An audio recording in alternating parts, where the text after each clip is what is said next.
Իշխանությունը ներկայացրեց իր դիրքորոշումը, ամեն դեպքում ձեր թեկնածուին ընտրեցին մարդու իրավունքների հարցերով հանձնաժողովի նախագահ, ինչպես եք գնահատում եւ նաեւ մեկնաբանեք ձեր քվեարկությունը, դուք չնայած որ իշխող ուժի ներկայացուցիչների քվեարկությունը չեք։ Տիկին Գալստյանը հնարավոր լավագույն եւ միակ թեկնածուն էր եւ վստահ ենք, որ Տիկին Գալստյանը լավագույնս կիրականացնի հանձնաժողովի նախագահի պարտավորությունները։ Ինչ վերաբերում է ընտրություններին, մենք հայտարարել աշխատանքը, խորհրդարանական աշխատանքը, կենսագրությունը, ձեր կարծիքով ինչն է, օրինակ ԿՊ-ի տեսանկյունից։ Տիկին Խաչատրյան, դուք ուզում եք որ ես կարդամ ԿՊ-ի մտքում ինչ մտքեր են ծնվում, չեմ կարող ասել, ես ասում եմ ֆրակցիայում մենք բոլորս միակարծիք էինք, որ Տիկին Գալստյանը լավագույն թեկնածուն է, այլընտրանք ուղղակի չի դիտարկվել եւ վստահ ենք, որ Տիկին Գալստյանը լավագույն կերպով կկատարի իր վրա դրված պարտականությունները։ Սպասելի է քվեարկության 50%-ով այո, 50%-ով ոչ։ Սպասնական 50 ոչ եւ ինչու այո։ Որովհետեւ իրանք ունեն երկու տարբերակ, այո կամ ոչ։ Հետաբար 50%-ով սպասելի էր, 50%-ով ոչ։ Պարոն Խաչատրյան, քվեարկությունից դուրս Նիկոլ Փաշինյանը այսօր ճեպազրույցի ընթացքում անդրադառնալով Տիգրան թեմային հայտարարել է, որ Տիգրան Հայաստանի Հանրապետության տարածք չէ, այո, եւ դիմել է ոչ հայկական անվան, նաեւ չի այս անգամ օրինակ չի հայտարարել Ադրբեջանի Հանրապետության տարածքը քանի քառակուսի կիլոմետր, օրինակ նշելով, որ Կասպից ծովով պայմանավորված տարածքը մեծանում կամ Ես չգիտեմ ինչ է Նիկոլ Փաշինյանը իրավացրել սինոպտիկի պարտավորություններ եւ Կասպից ծովի բարձրանալու եւ նվազելու մասին խոսումը։ Այո, Կասպից ծովը նվազում է, հետո ինչ։ Եվ Հայաստանի Հանրապետության գործադիր մամլի ղեկավարը այլ խնդիր չունի, քան թե Ադրբեջանի տարածքի փոփոխությունների մասին խոսել։ Նիկոլ Փաշինյանի հայտարարությունները եւս մեկ անգամ վկայում են, որ ինքը հայ ժողովրդի, հայ ազգի շահերի հետ որևէ առնչություն չունի, ինքը թուրք-ադրբեջանական շահերի ջատագովն է, ինքը իրականացնում է թուրք-ադրբեջանական ծրագիր կամ առնվազն իր եւ թուրք-ադրբեջանական իր կառուցողական գործընկերների տեսլական Հայաստանի Հանրապետության վերաբերյալ կասկածելիորեն համընկնում են։ Կրկնում եմ, իրենց հղումները Ալմաթայի հռչակագրի վրա սին են, Ալմաթայի հռչակագրում չկա վարչական սահման եզրույթը, Ալմաթայի հռչակագիրը զուտ հռչակագրային փաստաթուղթ է իրավական ուժ չունեցող, իրավական ուժ ունի Բելովեժյան թավշուտում ստորագրված համաձայնագրին Հայաստանի կողմից միանալը, որտեղ Հայաստանը միացել է խոշոր, շատ 10 վերապահումներով։ Ալմաթայի հռչակագրին Ադրբեջանը չի միացել, որտեղ միանալու խնդիր չկար, իրենք միացել են ԱՊՀ-ին, բայց եթե այս իշխանությունները հղում են կատարում այդ փաստաթղթի վրա, իրանք պետք է բարի լինեն եւ ճիշտ ցիտեն, այդտեղ խոսքը գնում էր գոյություն ունեցող սահմանների մասին։ Եվ նույնիսկ այս փաստաթղթի մեկնաբանությունը ադրբեջանական մեկնաբանությունն է։ Վարձրեք, կարդացեք Ադրբեջանի պաշտոնական նամակը Միացյալ Ազգերի կազմակերպությանը Կոսովոյի հարցի քննարկման ժամանակ։ Հիմա, երբ սահմանազատում անվան ասելով սահմանազատում իրենք տարածքներ հանձնեցին Ադրբեջանին, Տավուշի մարզում, չէ ինչ էին ասում էին ինչ որ տարածքներ մենք են գրավել, ինչ որ տարածքներ ադրբեջանցիք են գրավել, դե մենք կտանք, հետո իրանք կտան, 2 տարի է անցել, քանի միլիմետր տարածք է Ադրբեջանը ազատել, քանի միլիմետր։ Իմ համար շատ հետաքրքիր է, թե ինքը ասում է, որ Քարքեն ադրբեջանական տարածք է, Արծվաշենի մասին ինչու չի խոսում եւ միաժամանակյա, հասկացա, բայց միաժամանակյա, չէ՞, խոսում եմ, միշտ էլ խոսացել են դա մասին, բայց միաժամանակյայի մասին խոսակցություն չկար, որտեղ այդ հարցը մենք միշտ ասում ենք, գործողությունները պետք է լինեն միաժամանակյա, ոչ թե զիջիր, իսկ ստանալիքդ գրիր հեռավոր ապագայի վրա։ Պարոն Խաչատրյան, ասում եք պայմանավորվածություն չկա եւ կան տարբերակներ, որոնք քննարկվում են։ Այդ թվնակման տարբերակը եւ ընդհանրապես ինչ տարբերակներ հնարավոր եք դուք համարում, եթե օրինակ փոխանակման տարբերակը որևէ ձևով չլինի։ Կա որևէ այլ տարբերակ, որի դեպքում Տիգրան Աշենը օրինակ կարող է մնալ հայկական։ Տիգրան Աշենը Հայաստանի Հանրապետության համար ունի կենսական նշանակություն։ Վերջ-վերջը հասկանում եք, չէ՞, եթե ադրբեջանցիները գան եւ Տիգրան Աշենում ռազմական բազա դնեն, ինչա տեղի ունենալու։ Դից կիսվելու է, դե եթե ասում են ադրբեջանական տարածք է, ես կասկածեմ, որտեղ քաղաքացիական բնակչություն կլինի, բայց այն, որ այնտեղ կլինի ադրբեջանական ռազմական հենակետ, եւ խոշոր հենակետ, այդտեղ ես կարծում եմ, որ դառնում ես համոզմունք ունեմ։ Եվ եթե անկարծ ադրբեջանական ռազմական հենակետը հայտնվի Հայաստանի Հանրապետության մեջտեղում, դեպի հարավ տանող ճանապարհի վրա, կամ որ ինքը խոսում էր Բարխուդարլու, Սոֆուլու եւ այլն, դեպի հյուսիս գնացող ճանապարհների վրա ինչ է լինելու Հայաստանի։ Եվ երկրորդը, ինքը ուզում է փոխել սահմանադրությունը, չի ուզում, դա երկրորդական է, ինքը երթում է տվել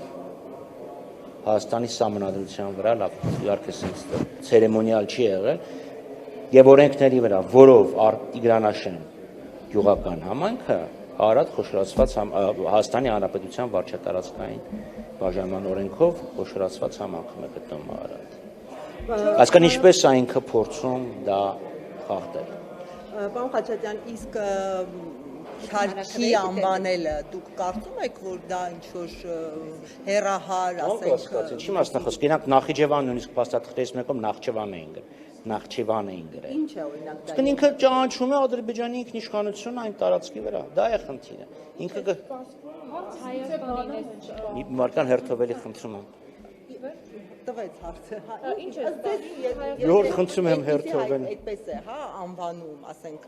Տիգրան Դա Աշենը։ նշանակում է, որ Նիկոլ Փաշինյանը սպասարկում է թուրք-ադրբեջանական շահերը, կրկնում եմ, Հայաստանի կենտրոնում ադրբեջանական տարածքը Հայաստանի համար կենսական ռիսկ է։ Այսինքն երբ որ ասում եք Կիզիր Հաջիլի եւ այլն անունները տալիս եւ սահմանազատման դրանք արդեն Ադրբեջանին համարվեցին, նույն տրամաբանությունն է գործելու այս անգամ։ Այո, իրանք դա են անելու, որտեվ կրկնում են,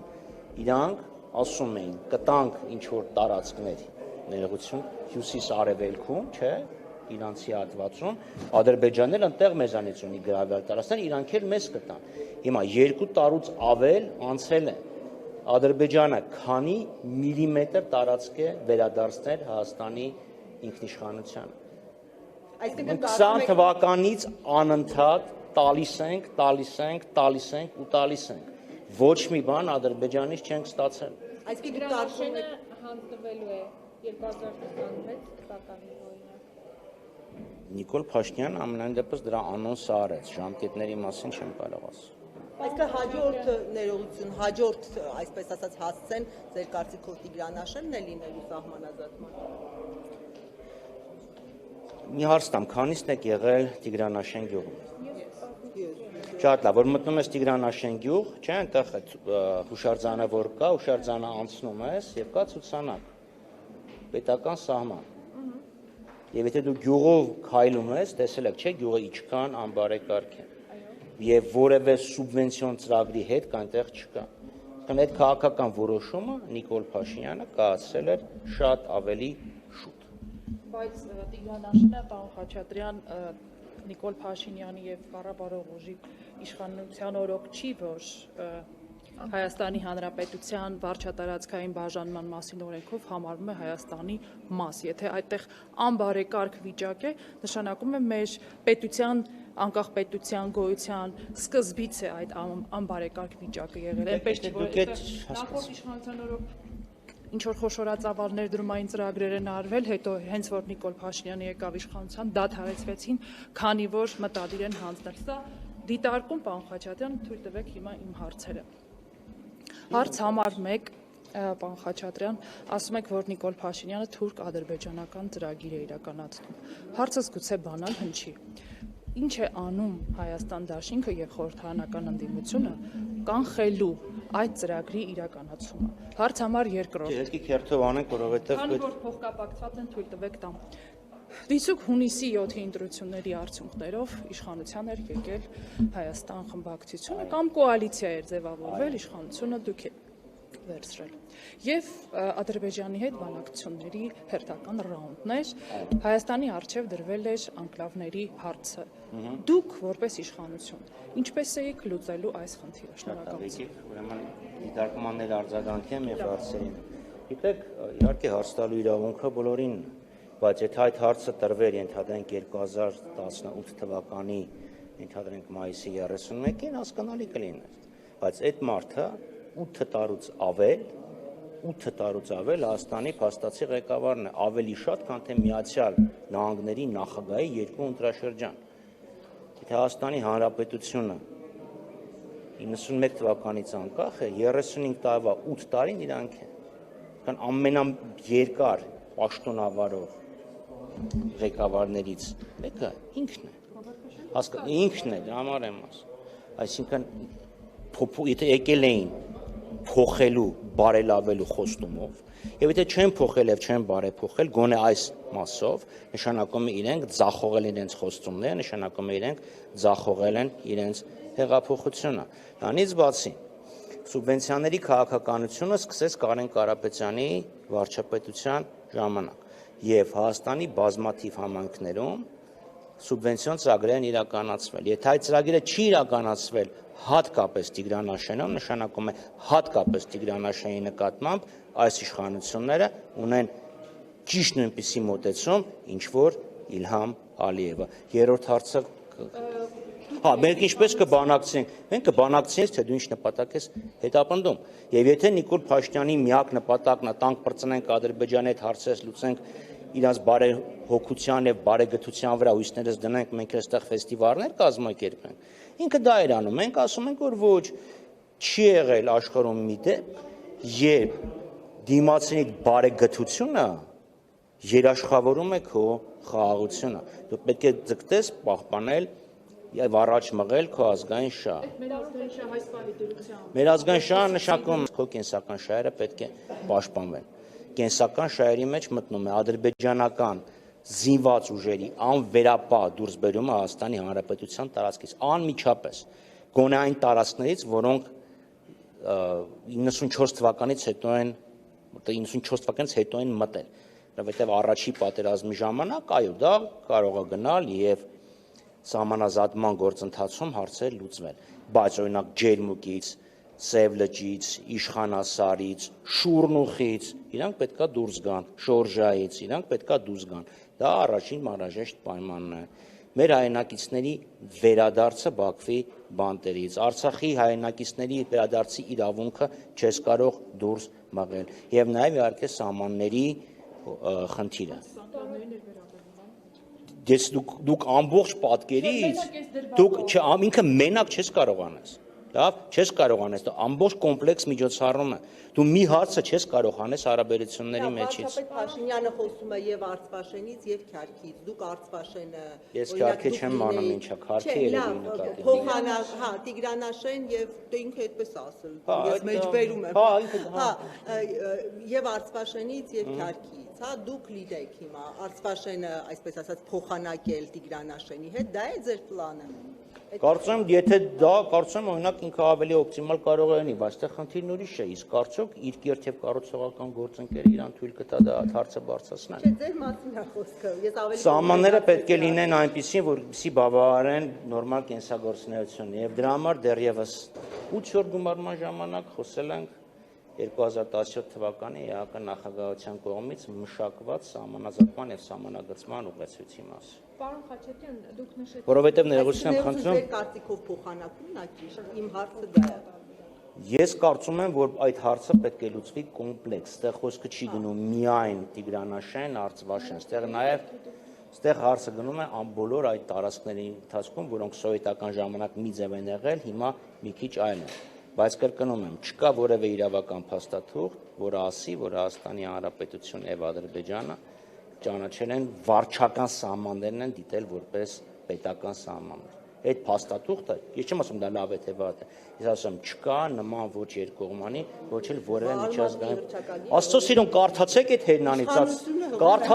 հերնանիծած Ալմաթայի հռչակագիրը։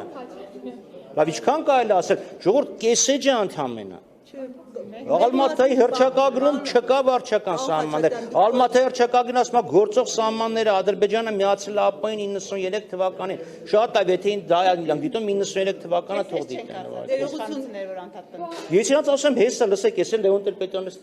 Լևոն Պետրոսյանի ստորագրությունը, Տեր Պետրոսյանի, որտեղ այստեղ վարչական սահման բառն օգտագործվում։ Պարոն Խաչատրյան, դուք նշում եք, որ Նիկոլ Փաշինյանը արցախցիների վերադարձի իրավունքի հարցը չի կարող փակել, բայց այսօր նաև անդրադարձավ կրկին այն հարցին, որ Ղարաբաղի հարցը փակել է եւ ժողովրդին ասել, եթե այդ որոշման հետ հաշտ չեք, դուրս եկեք եւ իշխանափոխություն իրականացրեք, նաև նշել է, որ Ղարաբաղի հարցի վերաբերյալ իր դիրքորոշումներով Հայաստանի Հանրապետությանը դուրս է բերել թակարդից։ Նաև 4-րդ հանրապետության մասին է խոսում եւ այս համատեքստում արդյոք իրատեսական եւ օբյեկտիվ չէ Նիկոլ Փաշինյանի այդ հայտարարությունը, որտեղ 3-րդ հանրապետության կազմում այն ինչ կար, օրինակ Շուշին, Հադրութը, Արցախը ընդհանրապես, հիմա ոչինչ չկա։ Նիկոլ Փաշինյանը կործանեց 3-րդ հանրապետությունը։ Կազմաքանդեց բոլոր ձեռքբերումները, բոլոր նվաճումները։ Դա առաջին, երկրորդը Արցախյան հարցը Նիկոլ Փաշինյանը չի սկսել եւ իր որոշելիքը չի, այսինքն թե արցախցին ասում եմ տուն վերադառնամ, ինչ պետք է անի, պետք է փանտի, լավ, հասկացա, բայց դա չի նշանակում, որ դու այդ մարդկանց ձեռքից իրավունքը կարող ես խլել։ Չի անում, դրա համար էլ ասում ենք վատն է ինքը, եթե աներ ինչ պիտի ասենք ինքը վատ ղեկավար է։ Այո, ինչ չի անում, դրա համար էլ ասում ենք ինքը վատն է։ Չի անում, որտեվ Ալիևն ասել է չանես։ Ինքը ինչ ուզում է թող ասի։ 2021 թվականի ծրագրում ասում եմ մենք գրել էինք Շուշի եւ Հադրութի դեօկուպացիա, որը մեր ժողովուրդը խնդրել է վերափոխել։ Շատ լավ, այդ հարցը ես իրան տվեցի այստեղ, ասեցի դուք ինչ եք խոսում, այդ ինչ մեխանիկ ինչ ասեց։ Ասեց մենք այո դա գրել ենք, ժողովուրդը դա դրեց մի կողմ, մեզ ուրիշ ծրագիր պարտադրեց։ Ես ասեցի ինչպես է այդ նոր ծրագրի մշակման եւ պարտադրման մեխանիզմը։ Պատասխանեց։ Չէ պատասխանած, չէ, այսինքն հիմա դուք ուզում եք օրես չէ, մի րոպե, խոսքը գնում է 21 թվականին։ Այս հիմա ձեր ասած այդ ամփունջը ինքը ներկայացրել են այս ընտրությունների ժամանակ եւ ասում են այ քաղաքացին ընտրել է։ Քաղաքացին չի ընտրել, իրավունքին քվեարկել է 735,000 մարդ, Հայաստանում ապրում է 3 միլիոն մարդ, մոտ 3 միլիոն մարդ, հանենք իհարկե անչափահասներին, բայց ամեն դեպքում 2,200,000-ի կարգի, չէ, թե չեմ սխալվում։ Այսինքն ինքը նույնիսկ ընտրությունների մասնակցողների կեսը իրան չի ընտրել, այնպես որ ժողովրդի վրա ապելյացիա չի կարող անել։ Լավ, 4-րդ հանրապետություն թևակողելու մասով ինչ խոսեք։ Նիկոլ Փաշինյանն ասում է մենք հիմա այնպիսի ժամանակահատվածում ենք, որ թևակողում ենք 4-րդ հանրապետություն։ Եվ դրա համար իրանք ինչ էին անում, ասում են համեմատում էին ռազմագերիներին, Ռայխի, թե գերմանացի ֆաշիստ ռազմագերիների հետ, հա, այն մեկը 3-րդ Ռայխն էր, սա էլ 4-րդ հանրապետությունն է, եւ վաղը կարող է Արցախյան պատերազմի հերոսներին դատեն որպես պատերազմական հանցագործներ, պատահական չէ այդ համեմատությունը։ Հայաստանի Հանրապետության ապագայի մեր տեսլականը էապես տարբերվում է Նիկոլ Փաշինյան, Իլհամ Ալիև, անունն ինչ է Ռեջեփ Թայիփ Էրդողան, եռագլուխ միասնության պատկերացումներից։ Պարոն Խաչատրյան, առաջիկայում ազգային ժողովի դատին է ներկայացվելու կառավարության ծրագիրը, ինչպիսի քննարկումների եք նախապատրաստվում, տրամադրված եւ այլն, կառուցողականության շրջանակներում եք տեղավորվելու, թե նախորդիվ ինչպես ականատես ենք եղել կառավարությունը ազգային ժողով հարցը պատասխանի ժամանակ կլինեն ճղագրգիռ։ Տեսեք, ուրեմն կառավարության կայքը թարմացվել է, գոնե իգով կետ է եմ կայքը, նիստերը 3 ժամը 17:58 րոպե, այսինքն օրվա վերջից 2 րոպե առաջ ես թերթել եմ, չեմ կարդացել եւ հիմա ասեցի ես դուրս եմ գալի գնամ տպեմ, որ կարդամ այդ 86 էջը։ Առաջի հայացքից դա խայտառակություն է եւ Հայաստանի կազմաքանդման ուղեցույց։ Կառուցողականություն չի կարող լինել մի մարդու հետ, ով տանում է Հայաստանի կազմաքանդմանը, լինելու է կոշտ ընդդիմություն։ Բայց դուք իմ նախորդ հարցին չպատասխանեցիք։ Որ մեկ ինչ պատասխանեցին։ Որ ասացի, որ ասում եք Նիկոլ Փաշինյանը թուրք-ադրբեջանական շահերն է սպասարկում։ Հա։ Խորհրդարանական ընդդիմությունը ինչ է անում։ Պայքարում է դրա դեմ։ Ինչպես է պայքարում խորհրդարանում Տեսնում եք խորհրդանում եւ արտախորհրդարանական պայքարի համադրությամբ։ Ինչպես է կանխում այդ ծրագրի իրագործումը։ Դե մենք մեր մասով կարող եմ ասել, մեր ստացած ձայներին համապատասխան ազգային ժողովի դահլիճում եւ հանրության շրջանում ունեցած աջակցությամբ ազգային ժողովի դարպասներից դուրս։ Պարոն Սարգսյան, մի հարց, եթե ձեր խմբակցությունից դրած մի հոգի Արտուր Սարգսյանը չի կարողանում իրացնել իր սահմանադրական լիազորությունը իրավունքը ազգային ժողովի նիստերին մասնակցելու։ Ձեր խմբակցությունից է նաև մարդու իրավունքների պաշտպանության հարցերով հանձնաժողովի նախնական նախագահ։ Ինչ եք պատրաստվում անել, որ Արտուր Սարգսյանը մասնակցի նիստերին, չգիտեմ, on-line կամ Գիտեք, չէ, դե on-line տես չի կարելի, ինչ նշանակում on-line մասնակցի։ Արտուր Սարգսյանի նկատմամբ կալանքը որպես խափանման միջոց պետք է վերացվի։ Եվ դատավոր Ֆարխոյանի մեկնաբանությունը Սահմանադրական դատարանի որոշման ներեցեք իմ մոտ միայն հոմերոսյան ծիծաղը առաջացնում։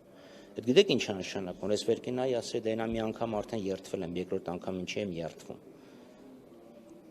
Մի գումարումը վերջացել է։ Նոր գումարման падգամավորը ենք եւ իրանից պետք է այդ խափանման միջոցը դուրս գար։ Ես որպես падգամավոր ստացել եմ վերջնահաշվարկ այս հիմնարկը այստեղ հաշվապահությունը ասել է քո падգամավորությունը 8-րդ գումարման վերջացել է, սկսում է նորը, դրա համար վերջանալով ես քեզ տալիս եմ վերջնահաշվարկ։ Եվ ամենա սիմվոլիկը երթումը, լավ, եթե ասեմ նա երթվել է, այսինքն Արոն Սարգսյանը, Արտուրը պետք է իրավունք ունենա գա մասնակցի նիստերին։ Իրեւ երթվելու հետ կապված նաև քննարկվեց այդ հանգամանքը, որ ընդդիմության ներկայացուցիչները երկու ֆրակցիաներն են օրինակ ոտքի չէին կանգնել։ Իսկ որտեղ է գրված որ պետք է գա։ Ժամանակ եւ ասում են որ դուք չեք հարգում պարզապես պատգամավորը։ Որտեղ է գրված որ պետք է։ Ստորագրել ենք, ես էլ ավելացել եմ այս տեքստի վրա, ավելացել եմ հանուն համազգային նպատակների իրականացմանը, Տիկին Գալստյանը նույնպես տեքստ է ավելացել, դրանք ստորագրել ինչ նշանակում չեք կանգնել, իսկ որտեղ է գրված որ պետք է կանգնեին։ Եթե իրանց համար դա սկզբունքային է, թող դա մտցնեին կանոնակարգ օրենքի մեջ, ասեն այդ դեպքում падգամավորը երթ կանգնեց, չկա տես բան ընդհանուր տարբեր։